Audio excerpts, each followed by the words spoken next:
Hello guys, welcome back to our channel. Episode ആരംഭിക്കുമ്പോൾ കാണിക്കുന്നത് ചെമ്പകമംഗലമാണ്. ജയറാമിന്റെ photo നോക്കിയിരിക്കുന്ന നന്ദിനിയാണ് കാണിക്കുന്നത്.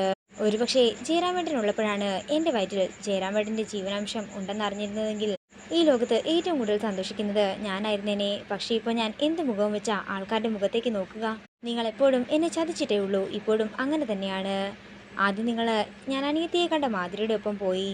പിന്നീട് നിങ്ങൾ വന്നപ്പോൾ ഞാനും വളരെയധികം സന്തോഷിച്ചിരുന്നു. നിങ്ങളുടെയും മാധുരിയുടെയും മകളെ ഞാൻ സ്വന്തം മകളെ പോലെ തന്നെയാണ് കണ്ടു വളർത്തിയതും. എന്നാൽ എല്ലാ പ്രാവശ്യത്തെ പോലെയും ഈ പ്രാവശ്യവും നിങ്ങൾ ഒരുമിച്ച് ചേർത്ത് പിടിച്ചിട്ട് അവസാനമായപ്പോൾ എന്നെ ഇട്ടിട്ട് പോയില്ലേ? എന്നോട് ചതി വേണമായിരുന്നു എന്ന് ചോദിച്ചുകൊണ്ട് പൊട്ടിക്കരയുകയാണ് നന്ദിനി. അതേസമയം ഈ കാഴ്ചയെല്ലാം ജനാലയിലൂടെ നോക്കുന്ന മീനാക്ഷി ഞെട്ടലോടെ നിൽക്കുകയാണ്. എന്താ അമ്മേ, അമ്മയ്ക്ക് എന്താ പറ്റിയത്? അത് ഒന്നുമില്ല മോളെ എന്ന് നന്ദിനി പറയുമ്പോൾ മീനാക്ഷി പറയുകയാണ്, അമ്മ അച്ഛൻ്റെ ഫോട്ടോയിൽ നോക്കി എന്തൊക്കെയോ പറഞ്ഞുകൊണ്ടിരുന്നത് ഞാൻ ശ്രദ്ധിച്ചിരുന്നു. എന്താ അമ്മേ, ഇപ്പോൾ എന്നോട് ഒന്നും പറയാൻ പറ്റാത്ത അവസ്ഥയാണോ? അമ്മ എന്നെ സ്വന്തം മകളെപ്പോലെ അല്ലല്ലോ കാണുന്നത്. ഞാൻ അമ്മയുടെ സ്വന്തം മകളല്ലല്ലോ. അതുകൊണ്ടായിരിക്കുമല്ലേ ഇങ്ങനെയൊക്കെ? വേണ്ട ദൈവമേ, അമ്മ എന്നോട് ഒന്നും തന്നെ പറയണ്ട. നമുക്ക് അന്യരായവരോട് നമ്മൾ കൂടുതലായി ഒന്നും പറയാൻ നിൽക്കരുതെന്ന് പറഞ്ഞ് വിഷമത്തോടെ മീനാക്ഷി താഴേക്ക് ഇറങ്ങാൻ ഒരുങ്ങുമ്പോൾ മീനാക്ഷിയുടെ കൈ പിടിച്ച് നിർത്തുകയാണ് നന്ദിനി. മോളെ, ഇത് ഞാൻ നിന്നോട് എങ്ങനെ പറയുമെന്ന് എനിക്കറിയില്ല. എൻ്റെ അമ്മയ്ക്ക് ഞാനല്ലേ ഉള്ളൂ. എൻ്റെ അമ്മയ്ക്ക് എന്തെങ്കിലും പ്രശ്നമുണ്ടെങ്കിൽ അത് ഞാനല്ലേ അറിയേണ്ടത്. മോളെ, അമ്മയ്ക്കൊരു പ്രശ്നമുണ്ടെന്ന് നന്ദിനി പറയുമ്പോൾ എന്ത് പ്രശ്നമാണെങ്കിലും പറ അമ്മേ, പരിഹാരം ഞാൻ കണ്ടെത്തി തരാമെന്ന് മീനാക്ഷി പറയുന്നു. അത് മോളെ, നീ അമ്പലത്തിലേക്ക് പോയ സമയത്ത് എനിക്ക് ഹോസ്പിറ്റലിൽ വെച്ച് ഒരു തലചുറ്റൽ ഉണ്ടായിരുന്നു.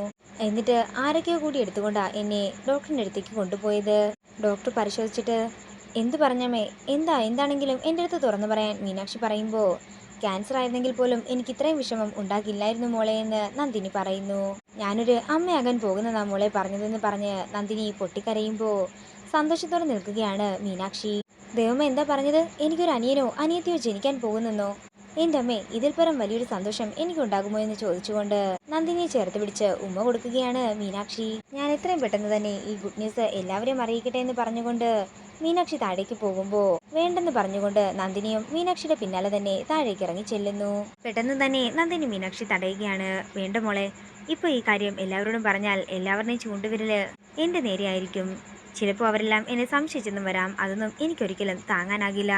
മോൾക്ക് ഈ അമ്മയോട് ഒരു തരിയെങ്കിലും സ്നേഹമുണ്ടെങ്കിൽ മോളിപ്പോൾ ഇതാരോടും പറയേണ്ടെന്നും നന്ദിനി പറയുമ്പോൾ അതിന് സമ്മതം മൂളുകയാണ് മീനാക്ഷി. അതേസമയം അങ്ങോട്ടേക്ക് വരികയാണ് രാജലക്ഷ്മി അമ്മ. ഇതോടുകൂടി ഇന്നത്തെ എപ്പിസോഡ് ഇവിടെ തീരുകയാണ്. വീഡിയോ ഇഷ്ടമായെങ്കിൽ മറക്കാതെ ലൈക്ക് ചെയ്യുക, ഷെയർ ചെയ്യുക, കമൻറ്റ് ചെയ്യുക. കൂടുതൽ സീരിയൽ അപ്ഡേറ്റ്സിനായി മറക്കാതെ സബ്സ്ക്രൈബ് ചെയ്യുക.